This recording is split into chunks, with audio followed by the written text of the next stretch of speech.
devotional exercise today, so I'll invite senators to join me in a moment of silence.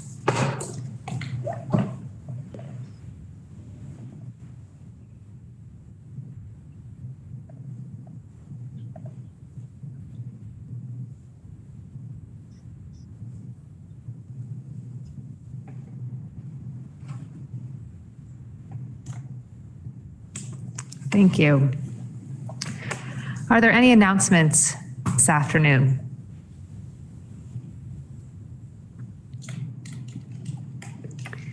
I think this brings us right into the orders of the day. We have on the calendar for action S-175, thank you, an act relating to confidential information concerning the initial arrest and charge of a child, which was introduced on January 4th. It was referred to the Committee on Government Operations, which reports it has considered the bill and recommends that the bill be amended as appears on pages 484 to 485 of today's calendar, and that when so amended, the bill ought to pass. Please listen to the second reading of S-175. S-175, an act relating to confidential information concerning the initial arrest and charge of a child. The senator from Windham, the chair of the Committee on Government Operations, is recognized for the report. Thank you, Madam President. There also is a, is that me? Is there some feedback happening? I'm getting some nods. Okay. Let's just take we'll just take a brief moment here and check with the feed. I saw some heads nodding.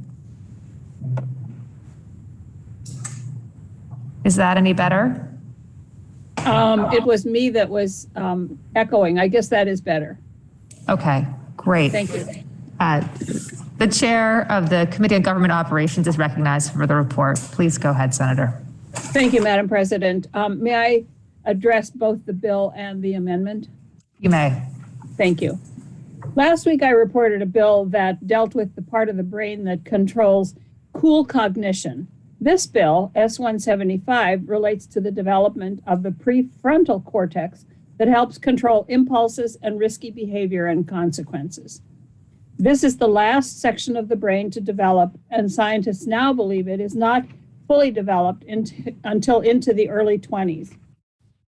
So we know that a lot of risky behavior occurs among youth and that some of that could lead to arrests.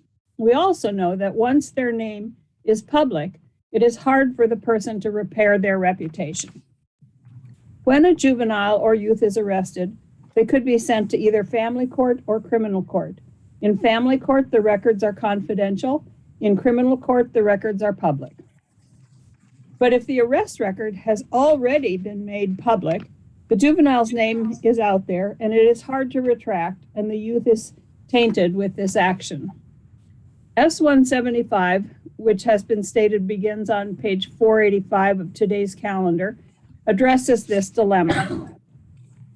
The B11 or B Romanet 2 and Romanet 3 is struck and replaced by the amendment, the following amendment. There was some confusion with the original language. Oh, sorry about that. Both the introduced language and the amendment prohibit the release of identifying information upon the initial arrest. However, the agency may disclose the identifying information in order to protect the health and safety of any person. That means the child himself, another person, or the public. In the original language as introduced, there was some confusion, so the amendment simply refers to the statute that we have been calling raise the age. There was some confusion about what the definition of a child was.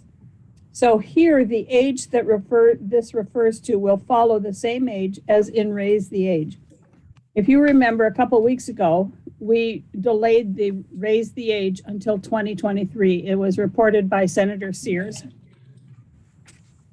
Section 2 makes it clear that this public records exemption does not have to be automatically reviewed after 5 years. Sections 3 2 and 3 make it clear that once a person is subject to the jurisdiction of the court becomes custodian of the records. This means that any request for the records would be directed to the court, not to the law enforcement arresting agency. The courts have extensive rules about the release of public records. I said before that family court records are confidential and criminal court records are public. All this may sound familiar to us. We passed essentially the same bill last year, but it was vetoed. The veto was primarily concerned with the Raise the Age initiative. Judiciary Committee has addressed that and the Senate has passed that. Working with the administration, we have adopted the language in the amendment defining child. We heard this does not affect motor vehicle accidents. They are public under federal law. This applies only if there is an arrest. We heard from Tucker Anderson, Legislative Counsel, Charity Clark, the AG's office, Mike Donahue, the Vice President of Vermont Press Association, Jay Johnson, General Counsel for the Governor, Lisa Lomas, President of the Vermont Press Association, and Marshall Paul, Juvenile Defender, the Defender General's office. The committee vote was 5-0-0, and we ask for your support. Thank you. Thank you. The question is, shall the Senate amend the bill as recommended by the Committee on Government Operations? The senator from Essex Orleans is recognized. Madam President, can I inquire of the reporter of this amendment? You may. Madam President, just to be clear, so I'm clear in my brain, what is the age? What's the age of a juvenile? Are we calling a juvenile in this amendment? It will track whatever is in the Raise the Age statute, and right now that is 19. It was set to go up to 20, I believe, in 2022, but working with the administration and the lack of programming for those juveniles, it has been put off till 2023. So it will track whatever that is, and we passed that last week. Madam President, if somebody was to offend at 19 years old, they wouldn't have to offend when they were like 15 or 16 or 17. It would be like if they offended at 19 years old, they would still be considered a juvenile, and their records would be private and sealed and not available to the public. Madam President, it isn't that their records would be sealed and not available to the public. The identifying information in the arrest record is exempt from public record requests. But if it goes to criminal court, it is a public record. If it goes to family court, those are confidential by nature of family court. So yes, if it goes to family court, it would be confidential. So, Madam President, a few days ago, we voted for one town to allow 15-year-olds, as young as 15-year-olds or so, to run for office in that particular town. And so, if we had somebody that was 19 years old or 18 years old and they were to be elected to the position of that town and making adult decisions for that town, they would be considered juveniles during this if it was to be in family court?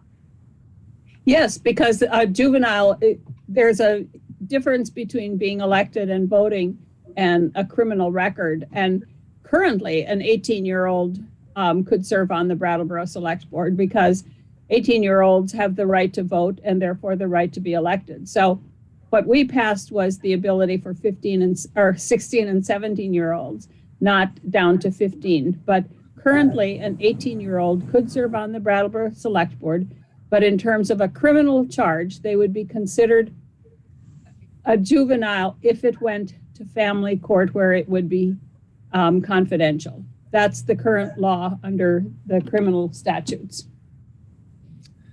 Thank you, Madam President. The question is, shall the Senate amend the bill as recommended by the Committee on Government Operations? The senator from Bennington is recognized. Thank you, Madam President. I just want to make clear that the raise the age bill that we passed a few weeks ago sets the age at 18, not 19. Oh. It might go to 19 in 2023, but it is also not all juvenile offenses, and there are offenses, many of the most serious offenses, as young as 12, as young as 14 can be charged in adult court. So it depends upon the offense, depends upon the individual.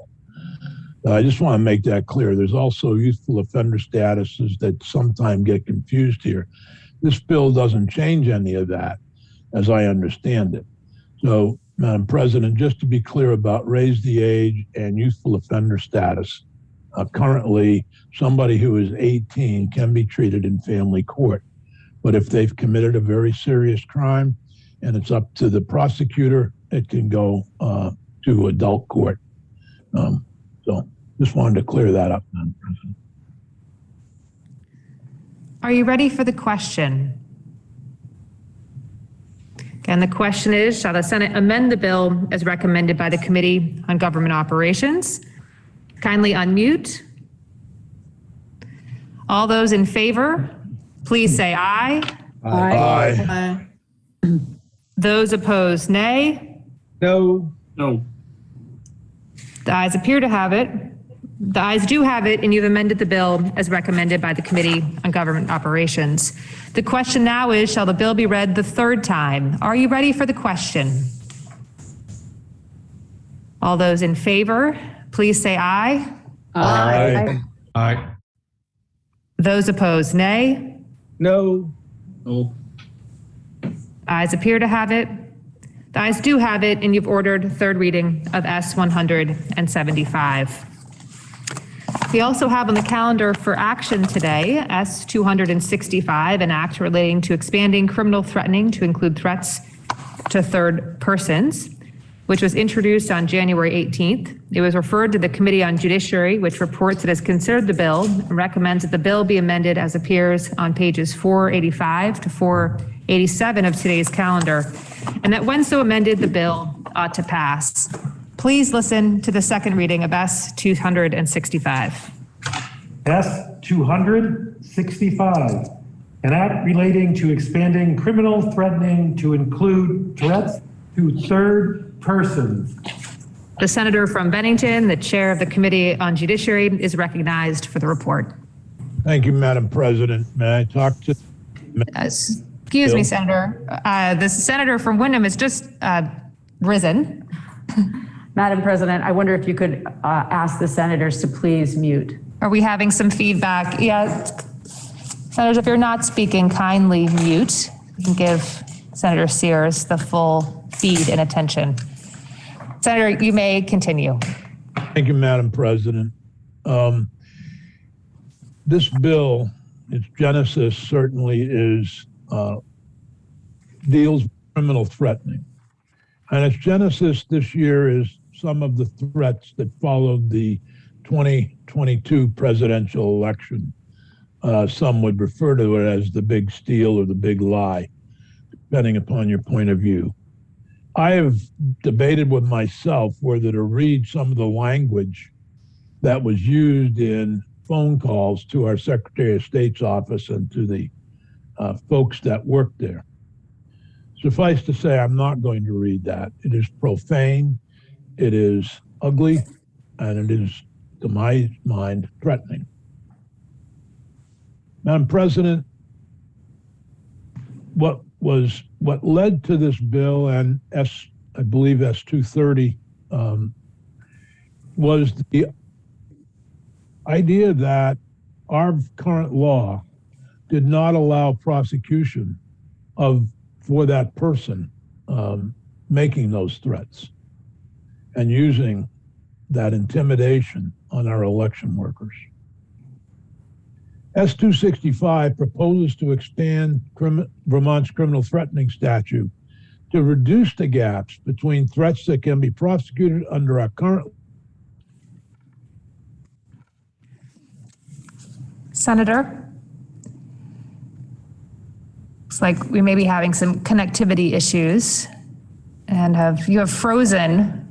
Well, Are you back? There you are. I think I'm back, Madam President, but yesterday I lost internet connection 5 times. I'm going to request that we pass over S265 today. Hopefully Comcast will come and repair the internet down here in North Bennington. But I hate to continue to lose coverage. Hopefully it'll improve tomorrow. I'm going to consult with the secretary briefly, just a moment.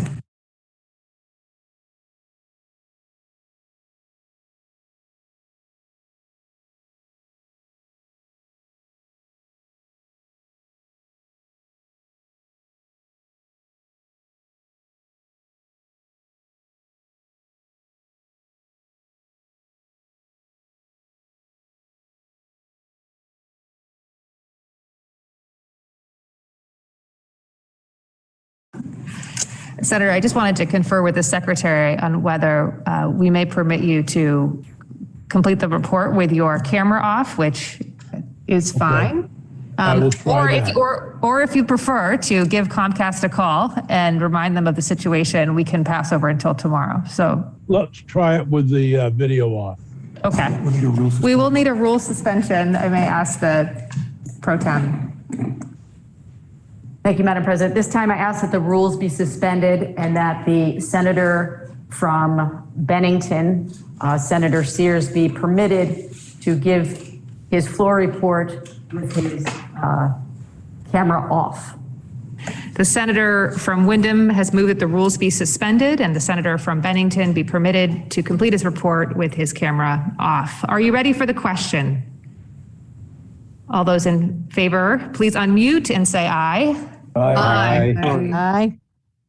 Those opposed, nay. The ayes have it, and you've suspended the rules and permitted the senator from Bennington to complete his report with his camera off. You may proceed. Thank you, Madam President. Before I get into the details of the bill, it's important to understand what constitutes a true threat and why it is not protected by First Amendment principles. Generally, the First Amendment prohibits the state from restricting expression because of its message, its ideas, its subject matter, or its content.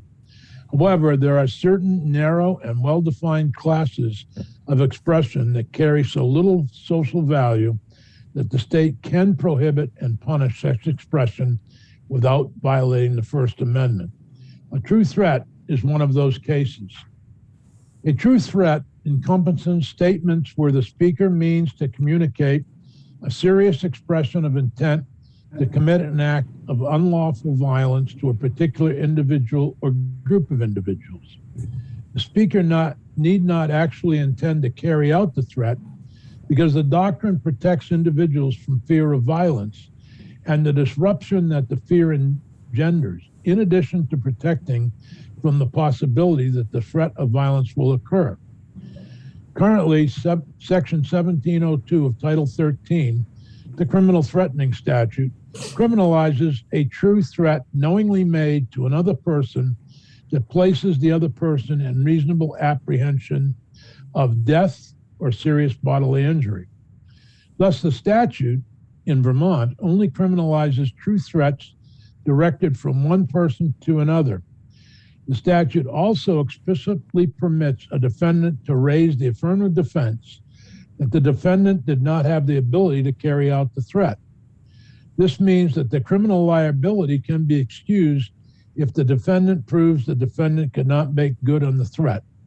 The criminal penalty for such an offense is a term of imprisonment of not more than 1 year or a fine of not more than $1,000 or both. The statute also includes a penalty of imprisonment of up to 2 years and a fine of up to $1,000 or both for someone that intends to prevent a report of suspected child abuse or neglect to DCF. However, the committee heard testimony that the current law does not criminalize or adequately penalize many true threats that seem to be becoming all too commonplace.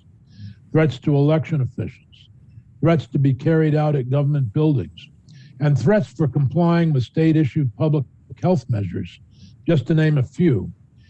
S-265 attempts to ensure that Vermont's criminal threatening statute covers these types of true threats within constitutional limits and with adequate penalties. With that in mind, Madam President, S-265 proposes to amend subsection A of section 1702 of Title 13 to now include threats made to a group of particular people that instills fear that death or serious bodily injury will come to a person in the group or another person. For example, this change would cover a true threat made to a group of election workers or a threat to harm an election worker's spouse or child. Subsection C is amended to enhance the upper limit of the fine permitted in subsection C from $1,000 to $2,000. One of the goals of the bill is to keep the enhanced penalties consistent for threats made to people or in situations that are particularly disruptive.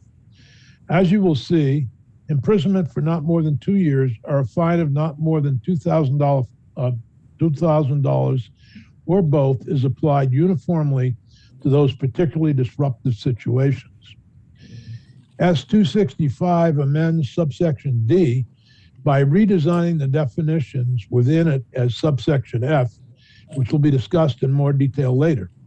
Subsection D is replaced with new language, creating an enhanced penalty for threats of death or serious bodily injury will occur at certain locations at which true threats can be particularly disruptive.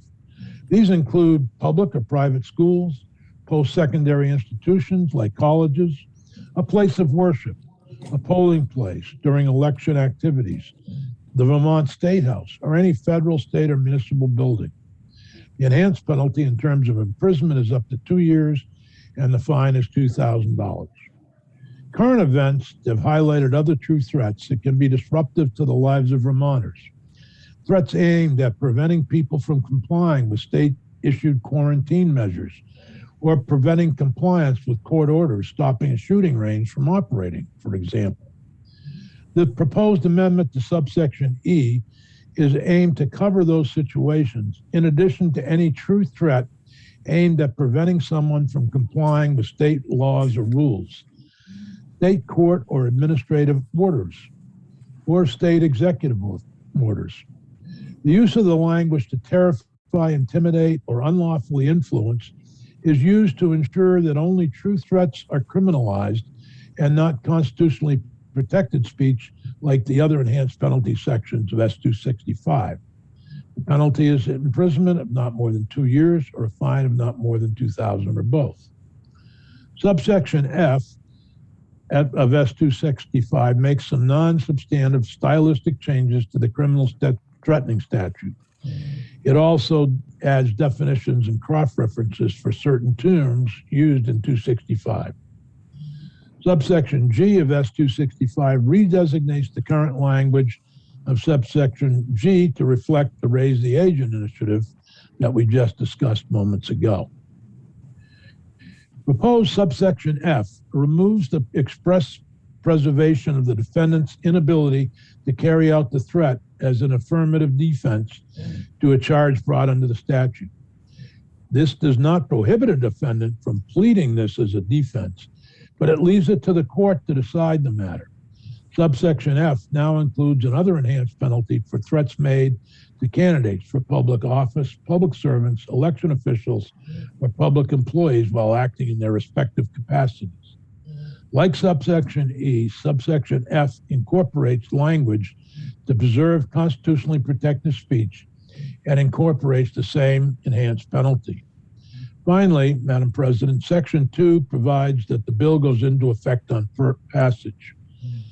In summary, Madam President, S-265 responds to current events that have highlighted gaps between threats that can be prosecuted under our current law and the forms of true threats that can be criminalized within constitutional limits.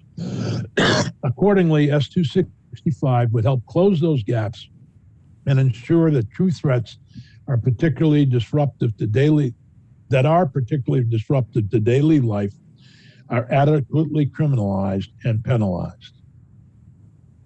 Madam President, the voting committee was 4-1-0, and we heard from a number of witnesses. I'd like to specifically thank Rory Thibault, the state's attorney from Washington County, who was extremely helpful in presenting the reasons that he did not feel he could prosecute those that threatened the Secretary of State's office and the election workers, and helped us to fill those gaps. I'd also like to thank Ben Nagroski, a new legislative counsel. This is his first bill, and he did a tremendous job working with your Senate Judiciary Committee. Again, the vote was 4-1-0. Thank you, Madam President. Thank you, Senator. Before you return to us, well, you are here. I was going to say if there are questions that we may ask you to return to video. The question is, shall the Senate amend the bill as recommended by the Committee on Judiciary? Are you ready for the question? The senator from Chittenden is recognized, the senior senator, and I recognize that Senator Pearson has his hand up as well, and we'll move to him next. Thank you, Madam President. I just have a couple of questions of clarification so that I fully understand the bill itself.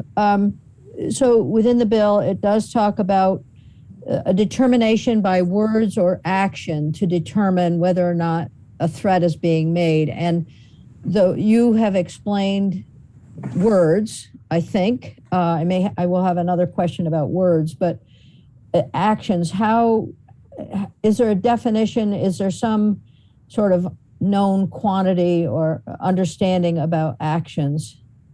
Senator, are you wishing to inquire of the reporter? I wish to interrogate the reporter of the bill. Thank you, Madam President. You may. Madam President, I believe that to try to answer the question, there's been a number of court cases, both on the federal and Vermont level, regarding this issue. But what we're trying to do here is bridge a gap between the federal and the state, where the state lacks certain provisions. The one that comes to mind is a case where a young man was being drafted, and he threatened that if you put a rifle in his hand, the first one he would aim at was LBJ. That was deemed to be not a threat because, you know, that he was saying, if you put a rifle in my hand, it was deemed to be not good, but certainly not criminal threatening. On the other hand, where somebody threatens to do harm to somebody's child or that individual person, and we've had a number of those threats to election workers and throughout the country, as well right here in Vermont to DCF social workers. They also testified about the need for this bill. So I think that, I hope that answers the question. It depends on the actual use of the words, and we're just trying to fill the gaps. So basically, if I might continue, Madam President, the actions that you have been talking about have been evaluated through the courts, sounds like at the federal level. So yes, we're taking some of those court case decisions and using those in the development of this legislation. Right. The bill does try to fill in gaps between what is the federal legislation. Okay. The state attorney in Washington County felt if we had language similar to the federal definition, that we would be able to prosecute some of those cases on the election workers.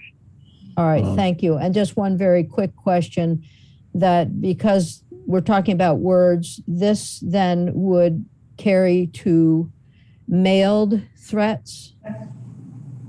Threats that are mailed in letters? Could be any form. Okay.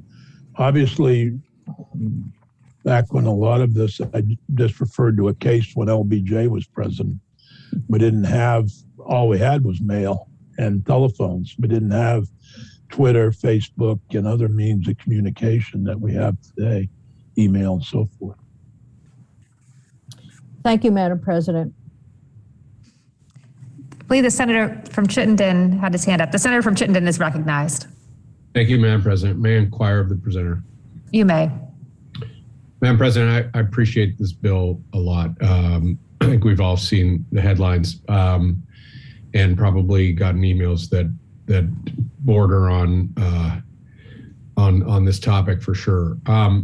But Madam President, you've made a lot in the presentation about the ability to have a defense that sort of says the person making the threat couldn't carry it out.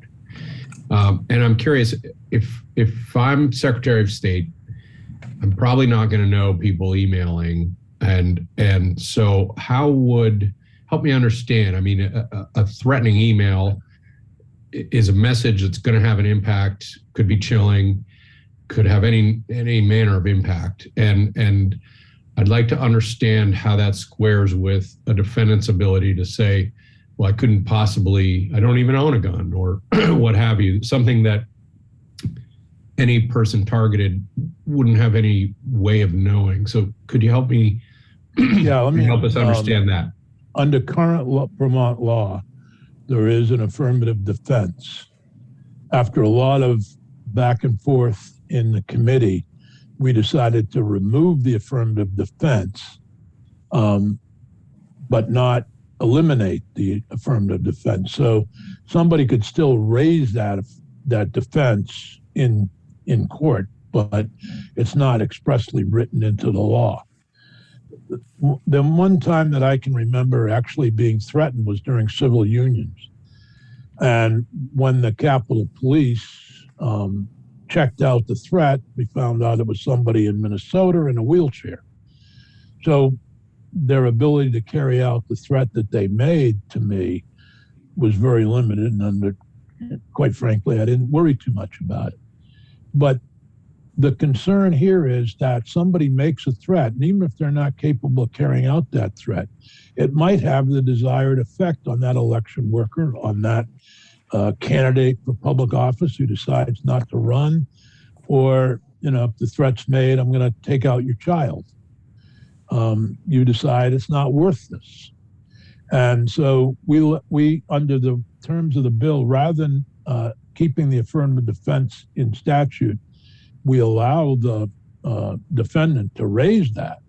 And that was on the advice of the Defender General, who we had at one time talked about not even allowing that defense. Thank you, Madam President. So just to try to make it crystal clear, it is still plausible, but it's plausible as a defense, but it doesn't, but that would only be something that's permissible in court. Is that? Well, with affirmative defense, you have, you could raise that affirmative defense, but did that make any difference to the victim? For example, the victim who decided not to run for political office. And Madam President, are you saying that if the court decided it didn't have an impact, so the senator's example of being threatened by somebody who had mobility issues from Minnesota, but said, if a threatening message said, next time I see you at the supermarket, you better watch out. And so people don't go shopping, and only to find out that they live 6 states away and don't even know where I shop. So it's had an impact, but you're saying the court could say, well, fine, you're saying it's not a real threat, but the victim wouldn't have been able to know that. You're saying that in that case, it's not. It's really up to the court to decide. One can raise all kinds of affirmative defenses in any kind of case. The prosecution can also raise mitigating factors too. So that's part of the court process. We didn't take that ability away, as was actually in the original draft of the bill. Madam President, I thank the presenter and the Senate for their patience as I try to get clear on this. I appreciate appreciate the work here and look forward to supporting this bill. The senator from Windsor is recognized. Senator, kindly unmute. Thank you, Madam President. When I taught government, I used to admonish my students that anytime a politician invokes the Declaration of Independence or the Magna Carta, you should simply stop listening, because he's almost certainly not addressing the issue. But I think in this case, the issue before us actually goes back to the Declaration of Independence and the Magna Carta. The Declaration of Independence describes governments as, quote, deriving their just powers from the consent of the governed, which is why the Magna Carta is important, because it involved the king remaining king by the consent of the signatories of the Magna Carta.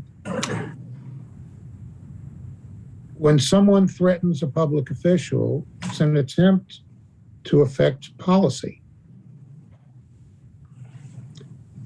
And no one has given the threatener their consent for the threatener to have that power. What the threatening party is saying is, do not govern according to the Constitution. Do not govern according to your own best judgment without fear or favor as required by your oath of office. Do not govern according to the will of the people. Govern according to me. Because if you don't, I will harm you. Every act of threatening a public official is in essence a mini coup d'etat. And I thank the Judiciary Committee for their good work on this bill. We have seen people in recent years essentially announce themselves as the government. They wave the American flag, they invoke the rhetoric of the American Revolution, but in fact, they are attempting to overthrow a democratically elected government, at least issue by issue.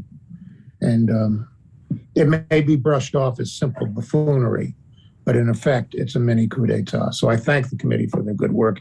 I look forward to voting for the bill. The question is, shall the Senate amend the bill as recommended by the Committee on Judiciary? Are you ready for the question? Roll call, please. The senator from Rutland has requested a roll call vote.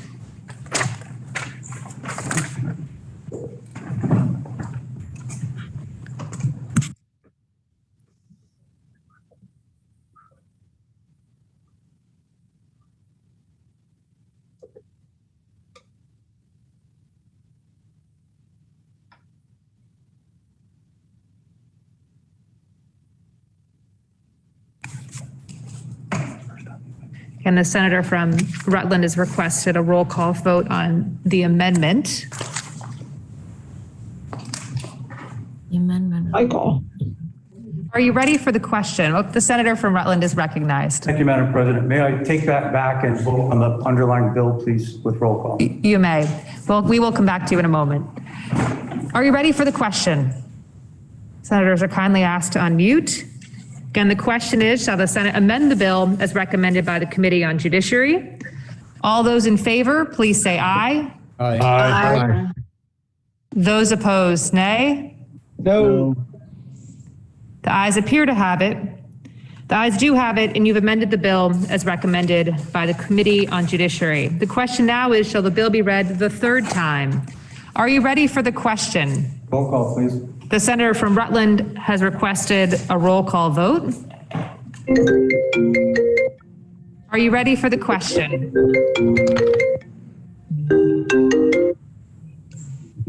Senators, do we need to recall the rules? Please silence your electronics.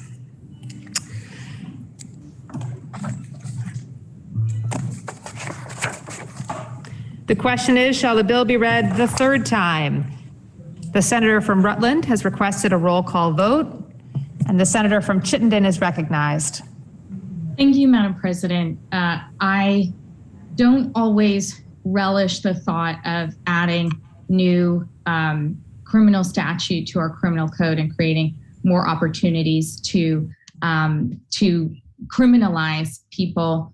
At the same time, I do applaud the committee for this bill because so many women, and particularly women of color, I know, have been driven out of elected office or kept from running in the first place because of harassment, fear of harassment, and fear or threats that their lives might be in danger or the lives of their family members. So I am supportive of this legislation, and I hope and believe the committee and others will keep monitoring for an understanding of any racial disparities that might arise in the implementation of this bill to ensure that it's truly used for what it's intended to do, to help keep people free from threats and harassment when they go to seek public office, when they are executing their civil duties, or when they are just trying to exist in this world. Having been the legal director for a domestic violence program in Chittenden County, I've always taken these acts very seriously. And I just want to say that I hope this is truly used to help those who are the victims of threats and harassment. Thank you. The question is, shall the bill be read the third time? Are you ready for the question? The secretary is kindly asked to call the roll. Senator Ballant. Yes. Senator Baruth. Yes. Senator Benning. No. Senator Bray. Yes. Senator Brock. Yes. Senator Campion. Yes. Senator Chittenden. Yes. Senator Clarkson. Yes. Senator Collmore. Yes. Senator Cummings. Yes.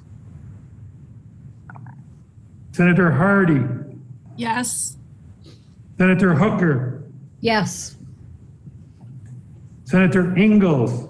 No. Senator Kitchell. Yes. Senator Lyons. Yes. Senator McDonald. Yes. Senator Mazza. Yes. Senator McCormack. Yes. Senator Nitka. Yes. Senator Parent. Yes. Senator Pearson. Yes. Senator Perschlick. Yes. Senator Polina. Yes. Senator Ron Hinsdale. Yes. Senator Sears. Yes. Senator Sorotkin. Yes. Senator Starr. Yes. Senator Terenzini. Yes. Senator Westman. Yes. Senator White. Yes. Madam President, The senator from Wyndham is recognized. the senator from Essex Orleans was not visible on the screen when he voted. I can call him again. We will again call. And yes, can you hear me, folks? Yes, Senator, we do need to see you though in order for you to vote. I haven't changed my appearance at all. You haven't? Okay. Well, we can hear you quite well. Let's see if we can bring you back. We're having quite a day here, aren't we? I'm having an awful time. We're trying to get him. We're trying to work to bring you back. We're having can you see us? No? Okay. There, now I can. Okay. You want to give us a wave? I think you there you are. Welcome back, Senator. Okay, let's do this again. Senator Starr. Yes.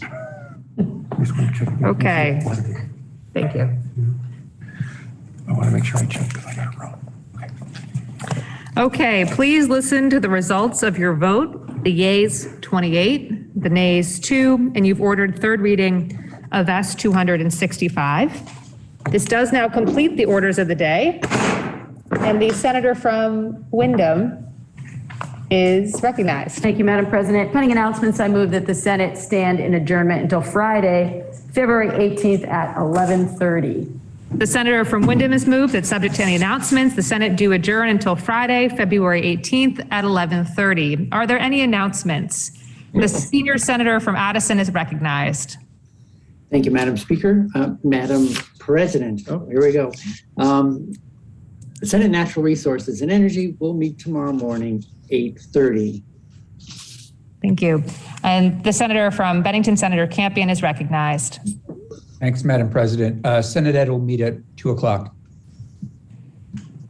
The senator from Wyndham is recognized. Thank you, Madam President. Senate Government Operations was scheduled to meet at 1:30, but we'll meet at 2 o'clock. And Senate reapportionment will meet as close to 12 tomorrow as is possible. The senator from Washington is recognized. Thank you, Madam President. Senate Finance will meet at 2 o'clock. The senior senator from Caledonia is recognized. Thank you, Madam President. Senate Appropriations will meet at 2 o'clock. Thank you. And the junior senator from Caledonia is recognized. Thank you, Madam President. This is a reminder to institutions that we are late getting into our virtual road trip this afternoon. So if you could jump out of the Senate link and onto the Lake Champlain link, that would be most appreciated. Thank you, Madam President. Thank you. Are there any additional announcements? The senator from Windsor is recognized. Kindly unmute, Senator. Well, I'm trying to be so good. Thank you, Madam President. Today is a very special birthday of a very special senator, and who I have the privilege of sitting across from in Senate Government Operations when we're sitting across from each other. And we not only celebrate his birthday, but we celebrate the day that in 1863, a small group of very determined citizens in Geneva founded what became an international treasure, the International Committee of the Red Cross. In 1867, the first ship passes the Suez Canal. Of course, in 1904, this is dear to my heart, the premiere of Puccini's Madama Butterfly occurred. And in 1930, Pluto was discovered at the Lowell Observatory. And in 2011, the Arab Spring begins in Libya.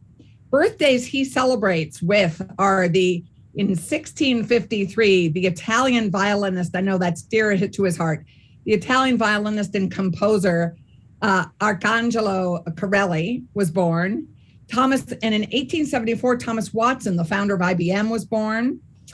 Huey Newton, the American activist, who I hope he appreciates this, the American activist and of course co-founder of the Black Panthers, was born in 1942. In 1963, he shares the birthday with Michael Jordan. And of course, the incomparable Paris Hilton in 1981. Senator Polino, we wish you a big, happy 70th birthday. Wow. Senator, congratulations and happy birthday. Are there any additional announcements? The senator from Wyndham is moved. The Senate do adjourn until Friday, February 18th at 11:30. Are you ready for the question? Please unmute. All those in favor, please say aye. Aye. Aye. Those opposed, nay. Those opposed, nay. The ayes have it, and the Senate stands adjourned until